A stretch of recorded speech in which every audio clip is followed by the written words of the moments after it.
11. The verse, quote, that he had done, end quote, means the whole of the work of creation, because in the work of creation, the foundation and root of all that would come and be innovated in the world was created. This is why the Creator saw, even before it came to be, and placed everything in the work of creation. Because the work of creation is the foundation and root of all that would be, the Creator included in them, seeing all the future that would come to the world and throughout the generations. The verse, quote, and say unto Zion, you are my people, end quote, means that you are in partnership with me.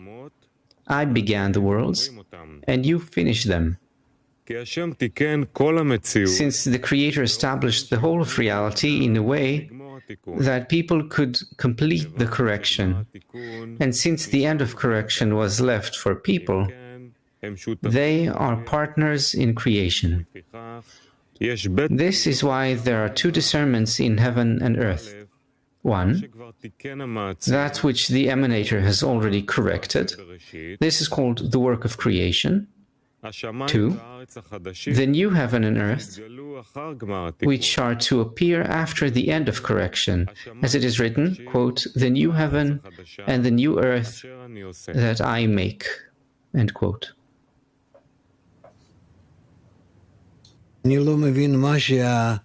I don't understand what I guess Vlad from Kiev wants to ask about. We didn't even finish already, he has the question mark there. What would you like to ask? According to the text, he writes here that the act of the beginning of creation, that's the root of everything that follows. So am I understanding correctly? In every desire that is revealed, there is a plan that's laid ahead of time, by which the ratzon, the will, has to restrict and become a parzuf. Yes, and this is considered that not desires are revealed in us, but rather reshimot. And our reshimot that appear are the result of the cascading from Ein Sof of all of the parzufim and olamot and sfirot and everything, and it all comes down to us. And therefore, any desire that appears in us, it is already a desire that has within it information, data, knowledge about all of the olamot, the worlds, however, on a tiny scale, Just like in a drop of semen, you have the knowledge, the information about the entire person that will later on be born and will grow. And if we could also check the essence of this drop of semen, we would discover there the entire process that he has to go through, his whole destiny, his fate, his whole life. You would be able to elicit it from this drop of semen and make a film out of it, of what will happen to this person, which later on he will have to discover in practice, in actuality, but potentially it already exists in the reshimo that exists in this drop of semen. And this is also what it's like in us. If some situation is revealed in us, it is a situation, a state that we have to discover.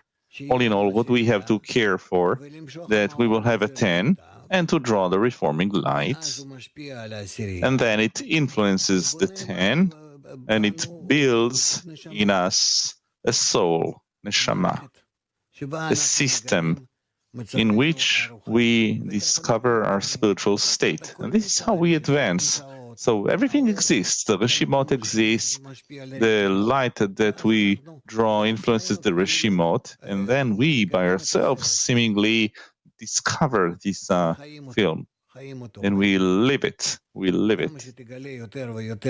more you will discover, and in whatever pace you will discover the upper light that will influence the group, and the changes in the group will reveal to you the entire spiritual process that you need to go through.